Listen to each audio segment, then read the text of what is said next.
नमस्कार दर्शकों, शांत रहना इंसान को अंदर से मजबूत बनाने में कितनी मदद कर सकता है और मन में जब शांति हो तब इंसानी मन काम कैसे करता है, यह एक व्यक्ति को जानना अति आवश्यक है। इसलिए आज की यह बौद्ध कहानी हमें बड़े ही आसानी से शांत रहना सिखाती है। दोस्तों, कहानी की शुरुआत कुछ इस प्रकार होती है। पहली कहानी, बोलना ही हमें अपने भीतर की ओर लौटने नहीं देता। आश्रम के सभी बच्चे जब दूसरे कामों में लगे होते थे तो एक बच्चा एक कोने में बैठा चुपचाप अपने आप में खोया रहता था। वो अक्सर किसी से ज्यादा बात नहीं करता था। आश्रम की सभी जिम्मेदारियां पूरी करने के बाद जहां सभी बच्चे पूरे दिन की घटनाओं की चर्चा करने लगते हैं, वहीं पर वो शांत रहने वाला बच्चा एक बरगद के पेड़ के नीचे बैठकर ध्यान करने लगता।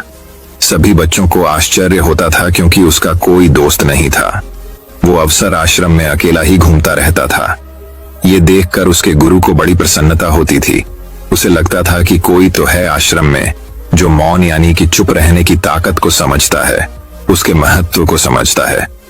आश्रम के बारे में जब भी कोई जरूरी निर्णय लेना होता उसकी राय जरूर लिया करते थे, लेकिन यही बात गुरुजी के एक दूसरे शिष्य को बड़ी खटकती थी क्योंकि वो गुरुजी का प्रिय शिष्य बनना चाहता था। इसीलिए वो गुरुजी के सामने दूसरे बच्चों के कामों में कुछ न कुछ कमियां निकालता रहता था, जिससे गुरुजी उसे महान समझने लग जाए। अक्सर वो अपनी जिम्मेदारियां पूरी तरह से निभाने का दिखावा भी करता, चाहे उससे कोई सलाह ना भी मांगे, लेकिन फिर भी वो उन्हें अपनी सलाह देता रहता था। वो बहुत ही बातूनी शिष्य था और आश्रम के दूसरे सभी बच्चों में बहुत प्रसिद्ध भी था क्योंकि वो सबसे हंसी मजाक करता रहता था, उनसे दिन भर बातें करता रहता था। इसीलिए उसकी सबसे दोस्ती हो गई थी। लेकिन जब आश्रम के गुरु उसकी राय ना लेकर दूसरे बच्चे की राय लेते थे तो ये बात उसे बड़ी खटकती थी। उसे ये लगता था कि वो उस दूसरे बच्चे से ज्यादा बुद्धिमान है, लेकिन गुरुजी फिर भी उसकी तरफदारी करते हैं। ऐसा नहीं था कि गुरुजी को बातूनी शिष्य के स्वभाव के बारे में पता नहीं था, लेकिन गुरुजी उसे अपने तरीके से सीख देना चाहते थे ताकि उसकी ज्यादा बोलने की आदत, दिखावा करने की आदत, दूसरों में कमियां निकालने की आदत हमेशा हमेशा के लिए खत्म हो जाए और वो मौन रहकर ध्यान की गहराइयों को छुपाए। असल में हर सच्चे गुरु की यही इच्छा होती है। वो किसी तरीके से उस बातूनी शिष्य को एहसास कराना चाहते थे कि चुप रहने से ही उसे असीम सत्य को जाना जा सकता है। उस विराट का एहसास चुप होकर ही किया जा सकता है। एक दिन गुरुजी को एक तरीका सूझा। उन्होंने आश्रम के सभी बच्चों को अपने पास बुलाया और कहा कि मैं तुम सभी को दो दो हिस्सों में बांटकर अलग अलग गांवों में भिक्षा मांगने के लिए भेज रहा हूं और जो भी दो बच्चे सबसे ज्यादा भिक्षा मांगकर लाएंगे उन दोनों को आश्रम की सभी जिम्मेदारियां निभाने का मौका दिया जाएगा। अपनी बात जारी रखते हुए गुरुजी ने बताया कि भिक्षा मांगने से हमारा अहंकार खत्म होता है, इसीलिए हर शिष्य पूरे मन से भिक्षा मांगे। कोई भी इस काम को औपचारिकता में ना लें, वरना तो वो अपने जीवन का बहुत बड़ा ज्ञान खो देंगे। आश्रम के गुरुजी ने जानबूझकर बातूनी शिष्य और चुप रहने वाले शिष्य की जोड़ी बना दी। बातूनी शिष्य के मन में सिर्फ एक ही बात चल रही थी कि इस बार उसे मौका मिला है और इस बार वो गुरुजी को दिखा देगा कि वो चुप रहने वाले शिष्य से कितना ज्यादा प्रतिभावान है। दोनों शिष्यों ने आपस में अपनी सहमति से निर्णय लिया कि दोनों गांव के अलग अलग जगह से भिक्षा मांगना शुरू करेंगे ताकि भिक्षा मांगने का काम जल्दी खत्म किया जा सके। चुप रहने वाला शिष्य हर द्वार पर जाकर अपने हाथ जोड़कर अपना भिक्षा का पात्र उनके सामने कर देता। उसके चेहरे पर एक सादगी और उसकी आंखों में एक एकांत होता था, जिससे भिक्षा देने वाले उसे भिक्षा देकर अपने आप को अनुग्रहित समझते थे। वहीं पर दूसरा बातूनी शिष्य हर द्वार पर जाकर उनको कुछ न कुछ ज्ञान देने लगता था, जिससे ज्यादातर लोग उसे बिना भिक्षा दिए ही लौटा देते थे। पूरे गांव में भिक्षा मांगकर जब दोनों गांव के बीच में मिले तो बातूनी शिष्य ने देखा कि चुप रहने वाले शिष्य के पास उससे दुगनी भिक्षा थी। ये देखकर उसे मन ही मन बहुत ठेस पहुंचा। लेकिन जब वो दोनों भिक्षा का सामान लेकर आश्रम की तरफ जा रहे थे तब बातूनी शिष्य को एक चालाकी सूझी। उसने चुप रहने वाले शिष्य से कहा कि हमें अपनी भिक्षा एक ही थैले में डाल लेनी चाहिए। गुरुजी ने हम दोनों को एक साथ भिक्षा लाने के लिए कहा था। चुप रहने वाले शिष्य ने बिना कुछ बोले अपनी सारी भिक्षा उसके थैले में डाल दी। बातूनी शिष्य मन ही मन बहुत खुश हो रहा था कि अब गुरुजी को ये पता नहीं चलेगा कि ज्यादा भिक्षा हम में से किसने मांगी। उसे लग रहा था कि गुरुजी मुझे इससे कम प्रतिभावान समझेंगे, इसीलिए उसने ये तरकीब लगाई। सभी शिष्यों के आने के बाद संध्या के समय जब सभी की भिक्षा तो ली गई, तो इन दोनों शिष्यों की भिक्षा सबसे ज्यादा निकली। गुरुजी ने इन दोनों का अभिवादन करते हुए आश्रम के सभी बच्चों के सामने उनकी पीठ थपथपाते हुए उन्हें मुबारकबाद दी और कहा कि मैं आश्रम का कार्यभार तुम दोनों को नहीं सौंप सकता। इससे आपसी मतभेद होने का खतरा रहता है, इसीलिए तुम दोनों में से जो ज्यादा भिक्षा लेकर आया है, आश्रम की जिम्मेदारी उसे ही सौंपी जाएगी। जब उन्होंने उनसे पूछा कि तुम में से ज्यादा भिक्षा कौन मांग कर लाया था, तो बातूनी शिष्य ने कहा कि गुरुजी में इससे दुगनी भिक्षा मांग कर लाया था, लेकिन मुझसे गलती हो गई कि मैंने वो दोनों भिक्षा एक ही थैले में डाल ली। मुझे नहीं पता था कि आप ऐसा निर्णय लेने वाले हैं, वरना तो मैं अपनी भिक्षा का थैला अलग ही रखता। इस पर गुरुजी ने चुप रहने वाली शिष्य से पूछा कि क्या तुम इसके बाद से सहमत हो? क्या तुम इससे कम भिक्षा लेकर आए थे? ये सुनकर चुप रहने वाले शिष्य ने कहा कि गुरुजी, मेरे पास ऐसा कोई साधन नहीं है जिससे मैं ये साबित कर पाऊं कि मैं इससे ज्यादा भिक्षा लेकर आया था। असल में ये उल्टा बोल रहा है, दुगनी भिक्षा में लेकर आया था, ये मुझसे आधी भिक्षा लेकर आया था और इसी ने ही मुझसे भिक्षा एक थैले में डालने की बात कही थी। आश्रम से कुछ दूरी पर एक पहाड़ी थी जिसके पीछे सूरज अभी अभी संध्या के समय ढल रहा था। गुरुजी को तो पता था कि सच कौन बोल रहा है, लेकिन बाकी बच्चों के सामने सच साबित करने के लिए उन्होंने उन दोनों से एक सवाल पूछा कि पीछे पहाड़ी पर तुम्हें क्या दिखाई दे रहा है? यह सुनकर वाचाल शिष्य झट से बोल पड़ा कि गुरुजी, पहाड़ी के पीछे सूरज अपना रंग बिखेर रहा है, आसमान में लालिमा छाई हुई है, ये बहुत ही सुंदर दृश्य है। वो तो और भी बहुत कुछ कहना चाहता था, लेकिन गुरुजी ने उसे चुप करते हुए दूसरे शिष्य से जवाब जानने के लिए जब उसकी तरफ देखा तो उसकी आंखों में आंसू भरे हुए थे। श्रद्धा, भक्ति और प्रेम से उसकी आंखें भर आई थीं। गुरुजी को उससे पूछने की जरूरत ही नहीं पड़ी। गुरुजी ने सभी बच्चों को संबोधित करते हुए कहा कि मैंने सवाल किया था कि पहाड़ी के पीछे तुम्हें क्या दिखाई दे रहा है। ज्यादातर लोगों को यही दिखाई देगा कि एक बहुत सुंदर दृश्य है, लेकिन मजे की बात यह है कि सुंदरता बोलकर नहीं बताई जा सकती, उसे महसूस किया जा सकता है और सामने वाला उस सुंदरता को आपकी आंखों में देख पाता है। चुप रहने वाले शिष्य की तरफ इशारा करते हुए गुरुजी ने कहा कि असल में सुंदरता इसी बच्चे ने देखी है, दूसरे बच्चे ने सिर्फ सुंदरता की उपव्याख्या की है, लेकिन इसने वास्तविकता में उस सुंदरता को महसूस किया है। अपने आप को ऊंचा दिखाने की सभी कोशिशें नाकाम होती। देख, वाचाल शिष्य वहीं पर फूट फूट कर रोने लगा। उसको चुप कराते हुए गुरुजी ने कहा कि बेटा, मुझे पहले से पता था कि तुम झूठ बोल रहे हो, लेकिन मैं तुम्हें उस झूठ का एहसास कराना चाहता था। सभी बच्चों को संबोधित करते हुए गुरुजी ने बताया कि शब्द जाल की तरह होते हैं। हमारे ज्यादा बोलने की वजह से बहुत सारी समस्याएं पैदा होती है। जब कोई आदमी एक बात को बढ़ा चढ़ाकर बोल देता है तो उसे सिद्ध करने के लिए वो शब्दों के जाल में फंसता चला जाता है और इसी वजह से अंतर्मुखी होने की बजाय वो बहिर्मुखी होता चला जाता है। वहीं पर जिस भी व्यक्ति को अपनी अंतर यात्रा करनी होती है, उसे सबसे पहले चुप रहना सीखना होता है। जरूरत से ज्यादा बोलना या फिर हर वक्त बोलते ही रहना, ये सब हमारी अंतर यात्रा में बाधा बन जाती है। जब आप चुप रहने का अभ्यास करते हैं तो आप अपने साथ वक्त बिताने लगते हैं, जिससे कि आप अपने एकांत को जान पाते हैं। और एक बार अगर मन में एकांत स्थापित हो जाए तो आपकी आंखों में, आपके चेहरे पर वो सादगी, वो एकांत, वो स्पष्टता की झलक, सब कुछ सामने नजर आने लगता है। कुछ साबित करने को नहीं रह जाता, कुछ बताने को नहीं रह जाता, सब कुछ आंखों में देखा जा सकता है। चुप रहने वाले शिष्य की तरफ इशारा करते हुए गुरुजी ने कहा कि अभी जो दृश्य है इस बच्चे ने देखा, वो ज्यादा बोलने वाला आदमी कभी नहीं देख पाएगा। वो अपनी बुद्धि से तर्क वितर्क करता रहेगा कि उसे क्या क्या दिखाई दे रहा है, लेकिन उसमें से यो महसूस कुछ भी नहीं कर पाएगा। उसे दिखाई दे जाएंगे पहाड़, सूरज या फिर उसकी लालिमा, लेकिन उस सुंदरता को, उस विराट को, उस अद्वैत को वो कभी नहीं देख पाएगा। अगर चुप रहने की कला सीखनी है तो तुम्हें सबसे पहले एक बात ध्यान रखनी होगी कि तुम्हें किसी को भी प्रभावित करने की कोशिश नहीं करनी है। ज्यादातर लोग इसी वजह से ज्यादा बोलते हैं क्योंकि वो दूसरों को प्रभावित करना चाहते हैं, अपने आप को साबित करना चाहते हैं और उस साबित करने के चक्कर में वो शब्दों के जाल में फंसते चले जाते हैं और धीरे धीरे वही उनकी आदत बन जाती है। अगर कोई व्यक्ति दूसरों को प्रभावित करना चाहता है तो वो कितने लोगों को प्रभावित कर पाएगा, उसकी ये भूख बढ़ती जाएगी और वहीं संसार में सभी को कभी भी प्रभावित नहीं कर पाएगा। इसलिए यह समझने की बात होती है कि बहिर्मुखी होने की बजाय हम अंतर्मुखी होकर अपने आप को समझ सकते हैं। अपनी बातों को खत्म करते हुए गुरुजी ने अपना आखिरी संदेश दिया। उन्होंने बताया कि अगर कोई व्यक्ति ज्यादा समय तक चुप नहीं रह सकता तो उसे थोड़े समय से अभ्यास करना चाहिए।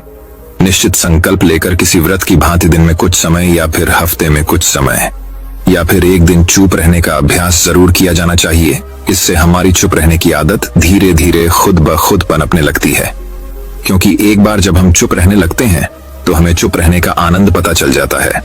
उसके बाद हमें प्रयास नहीं करना पड़ता, बल्कि हमारा मन आनंद की तरफ अपने आप बढ़ता चला जाता है। चुप रहने की कला सीखने के बाद आपकी बुद्धिमानी और आपकी स्पष्टता दोनों में बहुत ज्यादा फायदा होगा। वास्तविकता में जिसे दर्शन कहते हैं वो मौन रहकर ही किया जा सकता है।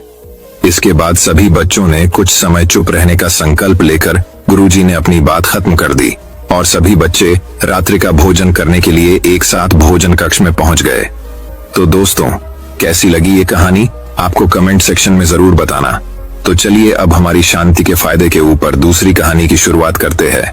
दूसरी कहानी, गौतम बुद्ध ने कहा, इन 5 जगहों पर चुप रहना सीखो।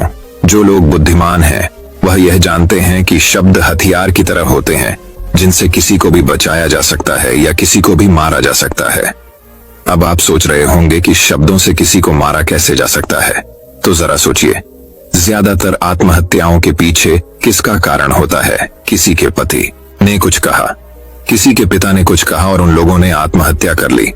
ये आत्महत्या किसके कारण हुई? वो पीड़ित के मन को इतना दुखी कर गए कि उसके मन से वो दुख सहना और ज्यादा बर्दाश्त करना नामुमकिन हो गया और इसी वजह से उन्होंने आत्महत्या कर ली। ऐसे ही आपके शब्द किसी को नया जीवन प्रदान कर सकते हैं। जब कोई आदमी उदास होता है या दुखी होता है तो आपके शब्द उसमें एक नया जोश, एक नया उत्साह भर सकते हैं और एक हारा हुआ आदमी अपने जीवन में एक नई शुरुआत कर सकता है, सिर्फ शब्दों के माध्यम से, हमारी वाणी के माध्यम से। तो अब तक आप ये तो समझ ही गए होंगे कि हमारे शब्द हमारे जीवन को किस तरह निर्धारित करते हैं। शब्दों में कितनी ताकत होती है और किसी से बात करते वक्त हमें कितनी सावधानी से अपने शब्द सुनने चाहिए। आज की जो बौद्ध कहानी मैं आपको सुनाने वाला हूँ उसमें आपको सीधे सीधे तौर पर कुछ ऐसे तरीके पता चलेंगे, कुछ ऐसी परिस्थितियां पता चलेंगी जहाँ पे आपको हमेशा चुप रहना चाहिए। कुछ परिस्थितियों में अगर आप कुछ नहीं बोलेंगे तो वही आपके लिए सबसे ज्यादा बेहतर होगा। इससे पहले कि आप इस कहानी में खो जाएं, इस चैनल को सब्सक्राइब जरूर कर लें। तो चलिए कहानी शुरू करते हैं। एक बार की बात है, एक युवा लड़का एक बार एक बौद्ध भिक्षु के पास पहुंचा। वो काफी परेशान लग रहा था और उसने बौद्ध भिक्षु से जाकर पूछा कि हे महात्मा, मैं अपने आप से परेशान हूँ, अपने आप से दुखी हूँ। बाहरी रूप से मुझे कोई दुख नहीं है, मैं धन धान्य संपन्न हूँ, मुझे कोई शारीरिक रोग भी नहीं है, लेकिन मैं खुद से परेशान रहता हूँ, अपने मन से परेशान रहता हूँ। अक्सर मेरी बातों को मेरा कोई भी दोस्त गंभीरता से नहीं लेता है और न ही मेरे परिवार के लोग मेरी किसी बात को गंभीरता से लेते हैं। मैं जो कुछ भी सलाह देता हूँ या तो वह उसे मजाक में उड़ा देते हैं या फिर उसे गंभीरता से लेते ही नहीं है। मेरी बातों को कोई गंभीरता से क्यों नहीं लेता है? क्यों मेरी बातों पर कोई अमल नहीं करता? क्यों मेरी बातों में कोई रुचि नहीं दिखाता? क्या कारण है? कृपया मुझे बताने का कष्ट करें और मेरे मन के इस दुख को दूर करें। यह सुनकर बौद्ध भिक्षु ने कहा कि आज सुबह मैं चालित ध्यान करके वापस आ रहा था। रास्ते में कुछ कौवे कांव कांव कर रहे थे और वहीं पर जब मैं चलता हुआ कुछ दूर आया तो मुझे एक मोर की मधुर आवाज सुनाई दी। ये सुनकर अचानक मेरे मन में ख्याल आया कि कौवे कितना कांव कांव करते हैं, कितना बोलते रहते हैं, लेकिन कोई भी प्राणी कोई की आवाज को पसंद नहीं करता। मोर हमेशा सही परिस्थिति के हिसाब से बोलता है। जब भी बारिश होने वाली होती है और बादल गरजते हैं और बारिश होने की आशंका होती है, ऐसे में मोर अपनी मधुर आवाज में गाता है जो सभी को प्रिय होता है, सभी को अच्छा लगता है। ऐसे ही अगर इंसान सही परिस्थिति के हिसाब से सही शब्द बोले, सही वाणी बोले, तो वही वाणी दूसरों के लिए संगीत हो जाती है, संगीत बन जाती है और दूसरे लोग तुमसे सम्मोहित हो जाते हैं और वहीं पर तुम्हें सब लोग गंभीरता से लेने लगते हैं। और दूसरी तरफ अगर तुम यूं ही बेफिजूल ऐसे ही बोलते रहते हो, बिना किसी बात के बोले चले जाते हो, तो फिर तुम्हें कोई गंभीरता से नहीं लेता। तुम उस कौवे की भांति हो जाते हो जिसकी वाणी कोई पसंद नहीं करता, और बाद में तुम्हें दुख होता है कि तुम्हें कोई गंभीरता से क्यों नहीं लेता। इसीलिए अपने शब्दों को बेहद बुद्धिमानी के साथ इस्तेमाल करना सीखो। अगर तुम नहीं सीखोगे तो समाज में तुम्हें कोई सम्मान या कोई गंभीरता से नहीं लेगा।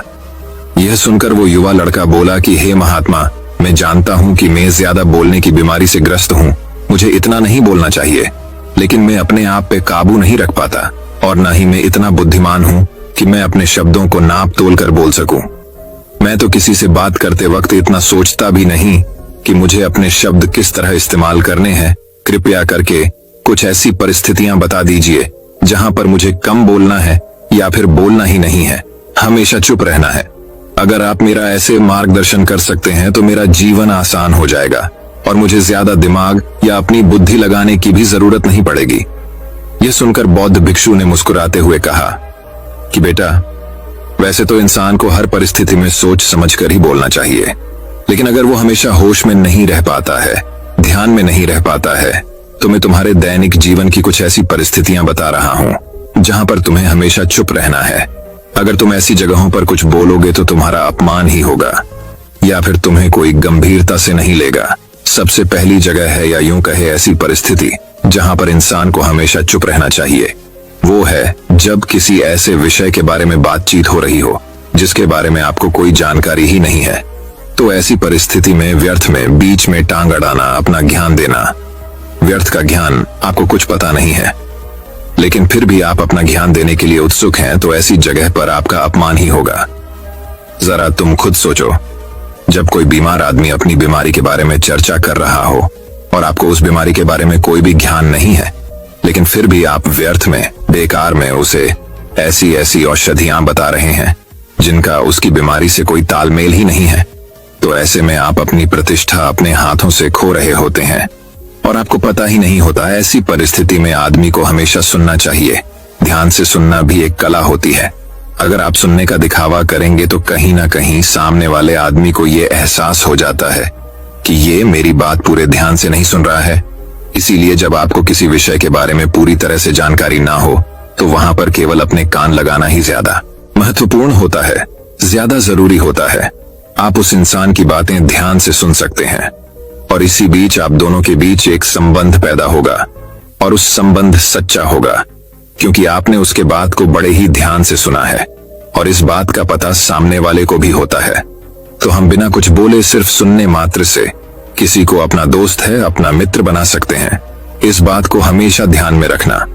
दूसरी जगह जहां इंसान को हमेशा चुप रहना चाहिए वो है खाना खाते वक्त खाना।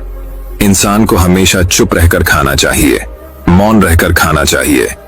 महात्मा बुद्ध और उनके भिक्षु हमेशा चुप रहकर भोजन करते हैं, शांत भाव से भोजन करते हैं, परिपूर्ण होकर भोजन करते हैं, पूरी तरह से करते हैं, एक एक टुकड़े का स्वाद लेकर भोजन करते हैं।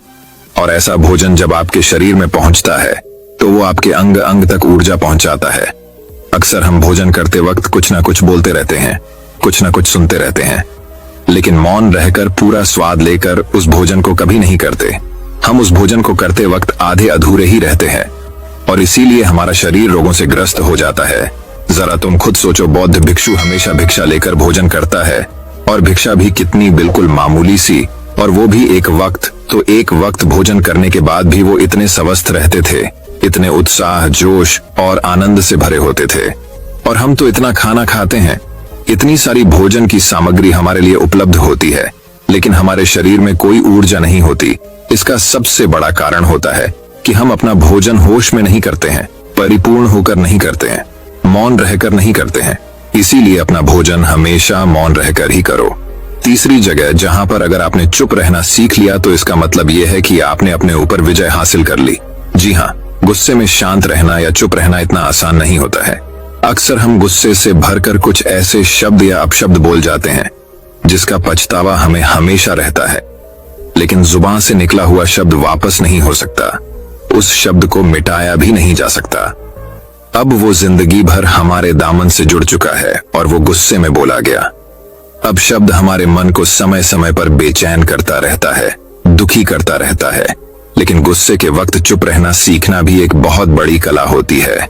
गुस्से में आदमी का अपने ऊपर काबू कहाँ रहता है अपनी इंद्रियों को वश में कहाँ रख पाता है। इसीलिए इस कला को आप तभी सीख सकते हैं जब आप गुस्सा भी होश में रहकर कर पाए। जब भी आपको गुस्सा आए, आपके दिमाग में सिर्फ एक ही बात आए कि मुझे चुप रहना है, मुझे किसी से कुछ गाली गलौच नहीं करना, किसी को कोई अपशब्द नहीं बोलना। और जब ये विचार गुस्से के साथ जुड़ जाता है और धीरे धीरे ये आदत बन जाता है, तो आप अपने गुस्से को भी काबू में करना सीख जाते हैं। जब भी कभी गुस्सा आए तो किसी को कुछ बोलने की बजाय कुछ शारीरिक व्यायाम करना शुरू कर दो। उछलना, भागना, दौड़ना, जिम करना, कुछ भी आप ऐसा व्यायाम कर सकते हो जिसमें आपका शरीर थक जाए। आप पाएंगे कि जब आपका शरीर थक जाता है तो आपका मन भी शांत हो जाता है। आपने उस गुस्से की ऊर्जा को एक सकारात्मक रूप दे दिया। और यही बुद्धिमान व्यक्ति की पहचान होती है, जो दूसरों के तानों से भी अपना घर बना लेता है, अपनी कामयाबी के रास्ते निकाल लेता है। वही सच में बुद्धिमान आदमी है, जो जहर को भी दवा बनाकर इस्तेमाल करना सीख जाए। वही असली बुद्धिमान होता है। चौथी जगह, जहां आप चुप रहेंगे तो आपके लिए वही सबसे ज्यादा बेहतर होगा, वही आपको सम्मान दिलाएगा। चौथी जगह है जब चार लोग आपस में बैठकर बातें कर रहे हो, कोई बैठक कर रहे हो, तो वहां पर जब चार लोग बात कर रहे होते हैं तो चारों लोग एक साथ तो बात कर नहीं सकते। एक बार में एक व्यक्ति बोलेगा और तीन सुनेंगे, तभी वो बैठक कामयाब हो पाएगी, तभी वो चर्चा सही रूप में आगे बढ़ पाएगी।